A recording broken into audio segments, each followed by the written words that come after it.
প্রিয় বন্ধুরা, তোমাদের সকলকে স্বাগত জানাই অপূর্ব মানা হোম থিয়েটার ইউটিউব চ্যানেলে। আজ আমি তোমাদের সঙ্গে তোমাদের মাধ্যমিক 2026 রয়েছে সামনে, সেই মাধ্যমিক 2026 তার আগে তোমাদের 2025-এ টেস্ট পরীক্ষা হবে। সেই টেস্ট পরীক্ষা এবং মাধ্যমিক 2026-কে লক্ষ্য করে আমরা ভূগোলের ক্লাস আরম্ভ করলাম। তো মূলত আমরা টেক্সটের ক্লাসটা আজ থেকে আলোচনা করা আরম্ভ করছি। তো ফার্স্ট আমরা ভূমিকার ক্লাস আরম্ভ করব। তার আগে একটা কথা বলে দিই, তোমাদের ভূগোলের 5 নাম্বার, 2 নাম্বার, 1 নাম্বার, 3 নাম্বারের মানবিশিষ্ট সমস্ত প্রশ্নোত্তরের ক্লাস আমাদের চ্যানেলে আসছে। অবশ্যই চ্যানেলটাকে সাবস্ক্রাইব করবে, বেল আইকন অপশনে সেভ রাখবে। আর এরকমই প্রতিনিয়ত টেক্সটের ক্লাস পেতে তোমাদের মাধ্যমিক 2026-কে লক্ষ্য করে। তাছাড়া জীবনবিজ্ঞান, ভৌতবিজ্ঞান, ইংরেজি, বাংলা সমস্ত বিষয়ের ক্লাস আসছে। অবশ্যই আমাদের চ্যানেলটিকে ফলো করো, অর্থাৎ সাবস্ক্রাইব করবে, বেল আইকন অপশনে সেভ রাখবে এবং প্রত্যেকটি ক্লাস দেখবে। তোমাদের প্রশ্নবিচিত্রা, এবিটি, বিডব্লিউ, এবিটিএ সমস্ত কিছু করানো হচ্ছে। প্রিভিয়াস ইয়ার এই ভিডিওগুলো আমরা প্র্যাকটিস করাচ্ছি। বিভিন্ন রকমের প্রশ্নপত্রগুলো প্রিভিয়াস ইয়ারের টেস্ট পরীক্ষা বলো, মাধ্যমিক পরীক্ষা বলো, সেগুলোরও প্র্যাকটিসের ক্লাস আসছে।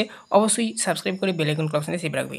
তো দেখো, ভূমিকাতে আমরা জানবো ভূমিরূপ কাকে বলে, অর্থাৎ ভূমিরূপ,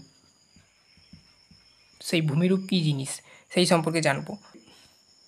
আচ্ছা দেখো, অন্তর্জাত এবং বহির্জাত উভয় প্রকার শক্তি দীর্ঘদিন ধরে কাজ করার ফলে, ঠিক আছে, আকৃতি, গঠন, উচ্চতা, ঢাল এবং বন্ধুরতার যে ভূপৃষ্ঠের এইগুলো রয়েছে, সেই ভূপৃষ্ঠের যে এইরূপ পরিবর্তনগুলো আসছে চেহারার, সেই চেহারাকে ভূমিরূপ বলে।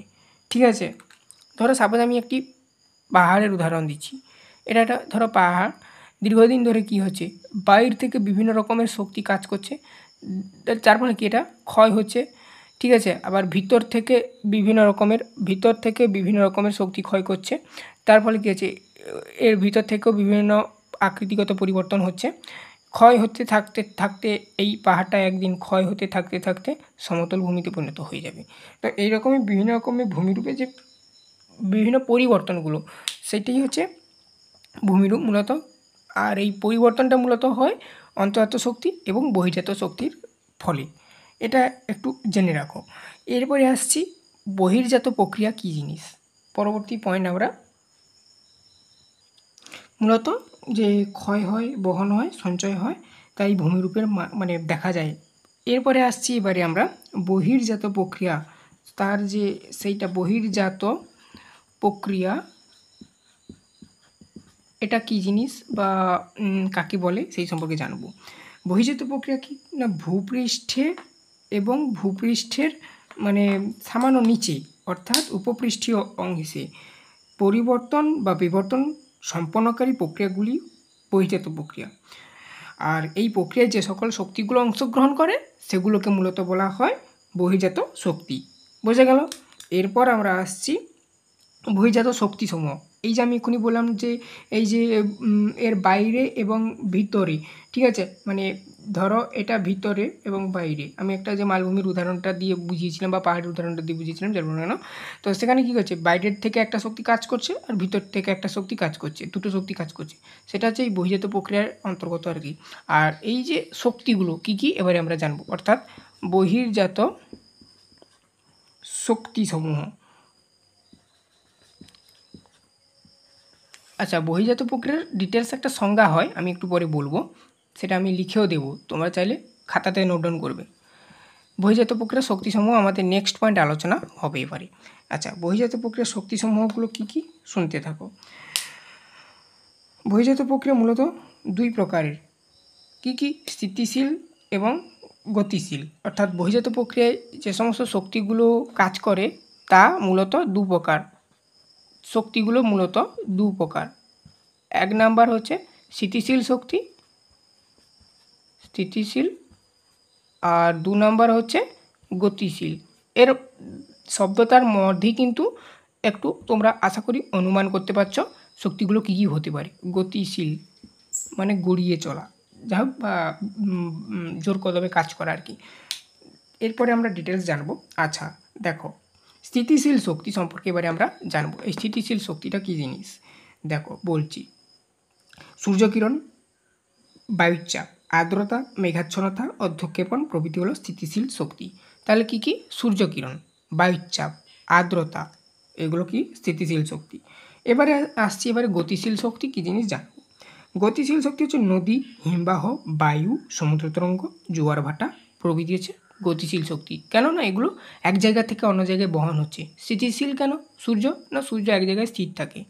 আমাদের চোখে সূর্য অস্ত যাচ্ছে, উদিত হচ্ছে মনে হচ্ছে, কিন্তু সূর্য কিন্তু নির্দিষ্ট জায়গায় স্থির থাকছে, পৃথিবীটা ঘুরে চলেছে। বোঝা গেল? এই জন্য এগুলো স্থিতিশীল শক্তির অন্তর্গত। মানে সূর্য বলো, বায়ু প্রবাহ মানে বায়ুর চাপটা যেটা, বায়ুর আর্দ্রতাটা, এগুলো স্থিতিশীল, এক জায়গায় স্থির থাকছে। আর গতিশীল যেমন কি নদী, নানার জল, ঠিক আছে, তারপরে হচ্ছে জোয়ার ভাটাটা, সমুদ্র তরঙ্গটা, এগুলো গতিশীল, কেননা প্রবাহিত হচ্ছে, ঠিক আছে। এই হচ্ছে ব্যাপার। তারপরে আমরা জানবো কি বহির্জাত প্রক্রিয়ার ডিটেলস একটা সংজ্ঞা। বহির্জাত প্রক্রিয়ার ডিটেলস সংজ্ঞাটা জানবো এবারে। অর্থাৎ তোমাদের পরীক্ষায় আসে মোস্ট ইম্পর্ট্যান্ট টপিক একটা, বহির্জাত প্রক্রিয়া কাকে বলে। বহির্জাত প্রক্রিয়া কাকে বলে এই প্রসঙ্গে তোমাদের মাধ্যমিকে কিংবা মাধ্যমিক পরীক্ষার আগে যে তোমাদের টেস্ট পরীক্ষা হবে, সেই টেস্ট পরীক্ষায় লিখতে দিতে পারে। তো বহির্জাত প্রক্রিয়া কাকে বলে এই প্রসঙ্গে এর সংজ্ঞাটা আমরা জানব। তো শুনতে থাকো, আমি লিখে এখানে সংজ্ঞাটা দেখিয়ে দিচ্ছি, চাইলে তোমরা দেখে দেখে খাতায় লিখে নিতে পারো। তো দেখো এখানে সংজ্ঞাটা ভেরি সিম্পল, একটু ঠান্ডা মাথায় বুঝলেই বুঝতে পারবে। ভূপৃষ্ঠে স্থিতিশীল ও গতিশীল প্রাকৃতিক শক্তিসমূহ যে প্রক্রিয়ার মাধ্যমে ক্ষয়, বহন, সঞ্চয় করে পৃথিবীর উপপৃষ্ঠীয় অংশের ভূমিরূপের পরিবর্তন ও বিবর্তনের মধ্য দিয়ে একটি সামঞ্জস্যপূর্ণ তল বা সমতল ভূমি গঠন করে তাকে বহির্জাত প্রক্রিয়া বলে। মূলত বলে দিই, এখানে একটু আগে আমরা জেনেছি যে বহির্জাত প্রক্রিয়ার যে একটু তোমাদেরকে ধারণা দিয়েছিলাম, সেই ধারণার মধ্যে স্থিতিশীল শক্তি কোনগুলো, গতিশীল শক্তি কোনগুলো, সেইগুলোই কিন্তু এখানে কাজ করে। কী কীভাবে কাজ করে? ক্ষয় কাজ করে, বহন কাজ করে, সঞ্চয় কাজ করে। এই 3 প্রকার কাজ করে, তোমরা একটু মাথায় রাখবে। ওই শক্তিগুলো কিন্তু দুটো মূলত শক্তি, স্থিতিশীল শক্তি, গতিশীল শক্তি। স্থিতিশীল শক্তির মধ্যে কী কী পড়ে, গতিশীল শক্তির মধ্যে কী কী পড়ে, শক্তিগুলোর নাম আমি বলেছি। যেমন কি না, স্থিতিশীল শক্তি সূর্যালোক, আর্দ্রতা, হ্যাঁ। আর গতিশীল শক্তি কী কী? জোয়ার ভাটা, সমুদ্র তরঙ্গ, এগুলো গতিশীল শক্তি। এগুলো কি করে না 3 ভাবে কাজ করে, ক্ষয় কাজ করে, বহন কাজ করে, সঞ্চয় কাজ করে, ঠিক আছে। এই 3 প্রকার কাজের মাধ্যমে কি করে, ভূমিরূপকে সমতল ভূমিতে পরিণত করে। ভূমিরূপের পরিবর্তন ঘটিয়ে বিবর্তনের মধ্য দিয়ে একটি সামঞ্জস্যপূর্ণ তল বা সমতলে পরিণত করে বা গঠন করে, তাকে বহির্জাত প্রক্রিয়া বলে, ঠিক আছে। তো ধরো এটা একটা পাহাড়, এই শক্তিগুলো কী করছে, ক্ষয় কাজ করছে, বহন কাজ করছে, সঞ্চয় কাজ করছে। এখান থেকে ধরো ক্ষয় হতে হতে হতে আসছে, এখান থেকে এইখানটায় এসে জড়ো হচ্ছে, এটা হচ্ছে সঞ্চয় হওয়া। আর এই যে আশাটা বহন হচ্ছে, এই 3 প্রকার কাজ হচ্ছে। এখান থেকে ক্ষয়, এটা হচ্ছে গড়িয়ে গড়িয়ে যে আসছে নুড়ি পাথরগুলো ক্ষয় হয়ে, এটা হচ্ছে বহন, এসে একটা জায়গায় সঞ্চিত হচ্ছে বা সমতল ভূমিরূপে পরিণত হচ্ছে, সেটা হচ্ছে সঞ্চয়। এইভাবে হচ্ছে। আমি জাস্ট এটা একটা পাহাড় বা ভূমিরূপ যে কেন তার উদাহরণ দিয়ে বুঝিয়ে দিলাম। বোঝা গেল? তো আশা করি তোমরা বুঝতে পেরেছো বহির্জাত প্রক্রিয়া কাকে বলে। এরপরে আমরা বহির্জাত প্রক্রিয়ার বৈশিষ্ট্যগুলো জানব। তো দেখো এখানে বহির্জাত প্রক্রিয়ার বৈশিষ্ট্যের মধ্যে আমরা 6টি মূল কারণ দেখতে পাই। এই মূল কারণগুলো আবার এক লাইন করে তোমাদেরকে ব্যাখ্যা করতে হতে পারে, আমি বলে বুঝিয়ে দিচ্ছি, ঠিক আছে। তো দেখো প্রথম নম্বর হচ্ছে বৈশিষ্ট্যের অন্তর্গত ক্রিয়াশীলতা, দ্বিতীয় নম্বর গতি, তৃতীয় নম্বর শক্তি, চতুর্থ নম্বর সৃষ্টি, পঞ্চম গঠন, ষষ্ঠ শক্তির উৎস। ক্রিয়াশীলতার ক্ষেত্রে কী বৈশিষ্ট্য হতে পারে বহির্জাত প্রক্রিয়ার মধ্যে? দেখো বহির্জাত প্রক্রিয়া ভূপৃষ্ঠ এবং ভূপৃষ্ঠের কাছাকাছি উপপৃষ্ঠীয় অংশে ক্রিয়াশীল থাকে। এটাই হচ্ছে বহির্জাত প্রক্রিয়ার প্রথম ক্রিয়াশীলতার অন্তর্গত। দ্বিতীয় নম্বর গতি, এই বৈশিষ্ট্য কী হতে পারে? গতির অন্তর্গত বৈশিষ্ট্যটা হচ্ছে যে এটি একটি অত্যন্ত ধীর প্রক্রিয়া।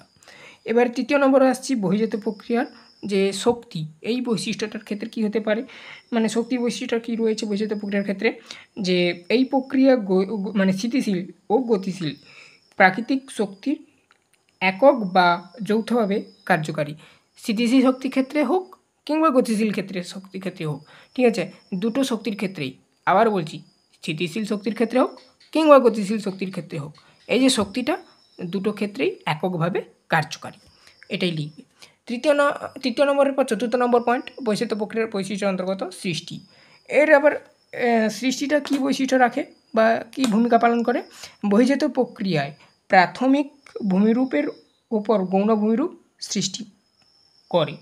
এই সৃষ্টিটা চতুর্থ নম্বর পর পঞ্চম নম্বর যেটা গঠন। বহির্জাত প্রক্রিয়ায় ভূমিরূপের একটি সাধারণ তল গঠন করে, মানে গঠনের ক্ষেত্রে এই বৈশিষ্ট্যের অন্তর্গত হচ্ছে এটাই লিখবে বা ব্যাখ্যা দেবে গঠনটা। তারপরে দেখো নেক্সট হচ্ছে আমরা যেটা দেখব শক্তির উৎস। এই যে পয়েন্টটা করেছি এই পয়েন্টের পরিপ্রেক্ষিতে তোমরা লিখবে বহির্জাত প্রক্রিয়ার মূল শক্তির উৎস সূর্য। এই জন্য হচ্ছে তো সূর্যকে সকল শক্তির আধার বলা হয়। বোঝা গেল? এরপরে আসছি বহির্জাত প্রক্রিয়ার পদ্ধতিগুলো সম্পর্কে জানবো। ঠিক আছে, তো দেখতে থাকো। তো তারপরে দেখো আমরা বহির্জাত প্রক্রিয়ার পদ্ধতিগুলো সম্পর্কে দেখব। বহির্জাত প্রক্রিয়ার পদ্ধতি মূলত তিনটি ভাগে হয়ে থাকে। প্রথম নম্বর পদ্ধতিটা যেটা হয়ে থাকে অবরাহন পদ্ধতি, দ্বিতীয় নম্বরটা যেটা হয় আরোহণ পদ্ধতি, তৃতীয় নম্বরটা হয় যেটা জৈবিক পদ্ধতি। ঠিক আছে, তো এই পদ্ধতির মাধ্যমেই কিন্তু বহির্জাত প্রক্রিয়াটা সম্পন্ন হয়ে থাকে। আচ্ছা, এগুলোর ইংলিশ নামগুলো একটু করে বলে দিচ্ছি। অবরাহন পদ্ধতির ইংলিশ নাম হচ্ছে ডিগ্রেডেশন প্রসেস। আরোহণ পদ্ধতির ইংলিশ নাম হচ্ছে অ্যাগ্রেডেশন প্রসেস। আর জৈবিক পদ্ধতির যেটা ইংরেজি নাম সেটা হচ্ছে কি না বায়োলজিক্যাল প্রসেস।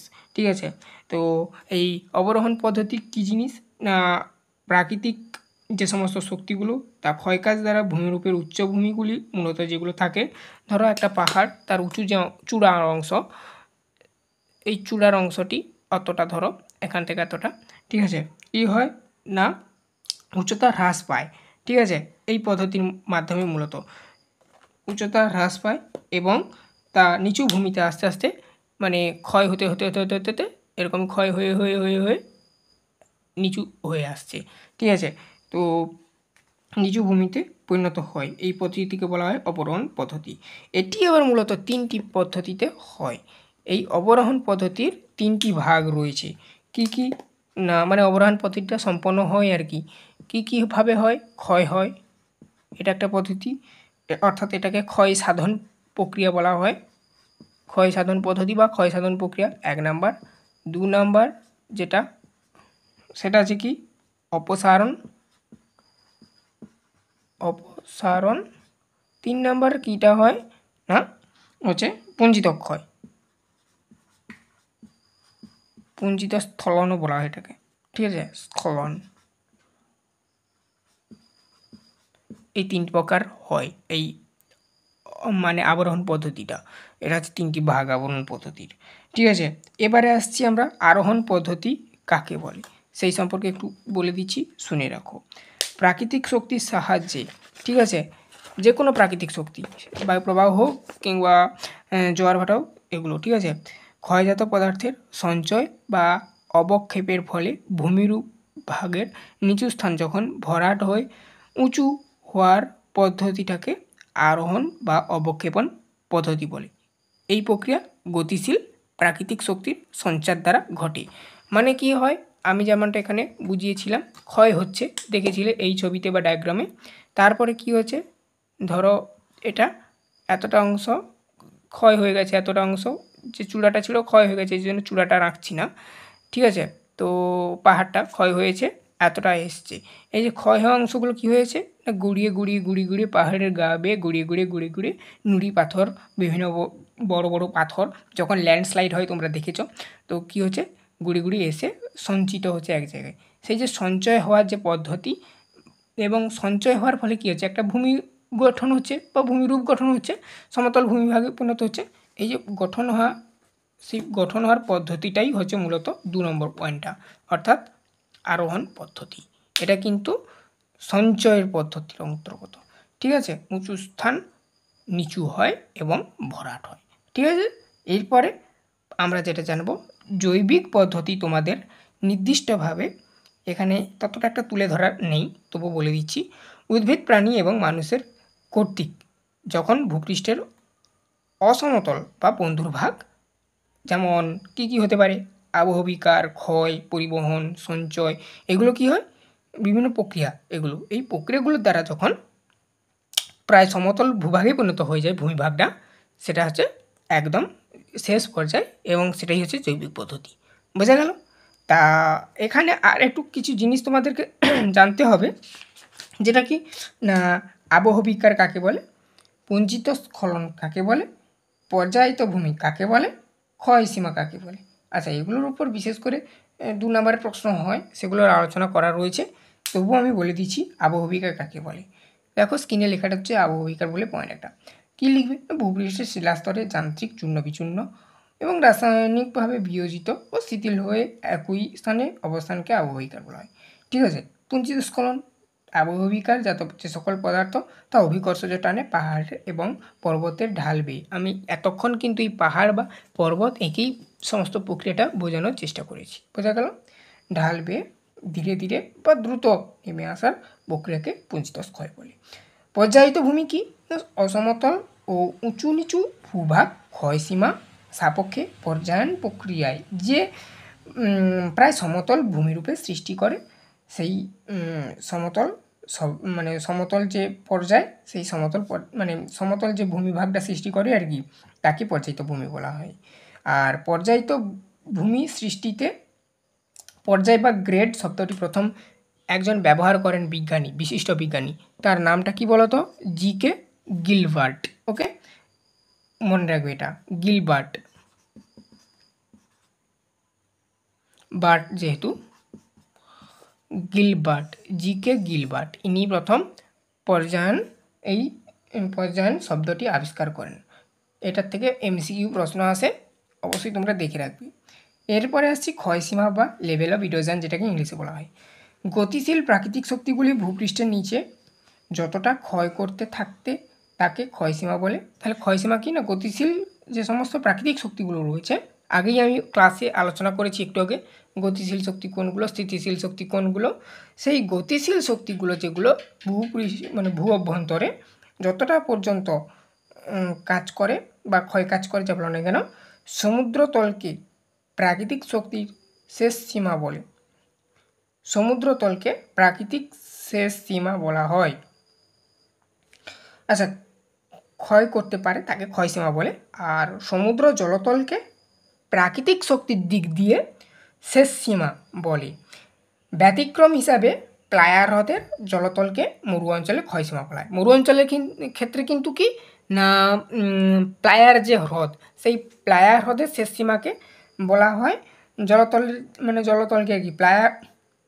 আচ্ছা, ব্যতিক্রমিক দিক দিয়ে কিন্তু প্লায়ার হ্রদের জলতলের যে মরু অঞ্চল, অর্থাৎ মরু অঞ্চলে তো প্লায়ার হ্রদটা দেখা যায়, সেই প্লায়ার হ্রদ যে জলতল, সেই জলতলের সীমানাটাকে বলা হয় মরু অঞ্চলের শেষ ক্ষয়সীমা। আর প্রাকৃতিক শক্তির দিক দিয়ে যদি বলা হয়, সমুদ্র জলতলের শেষ অংশ। এটাই হচ্ছে ব্যাপার, তোমরা এগুলো একটু দেখে রাখবে। ক্ষয়সীমা ধারণার প্রথম প্রবর্তন করেন কে বলতো? ইনিও একজন বিশিষ্ট বিজ্ঞানী, জে.ডব্লিউ. পাওয়েল। জে.ডব্লিউ. পাওয়েল।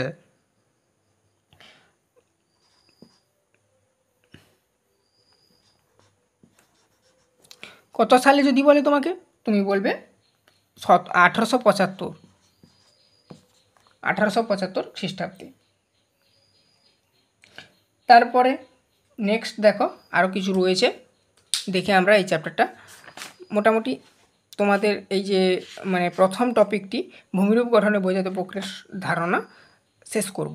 পরবর্তী ক্লাসে আমরা তোমাদের যেটা আলোচনা করব, গতিশীল বহির্জাত শক্তি।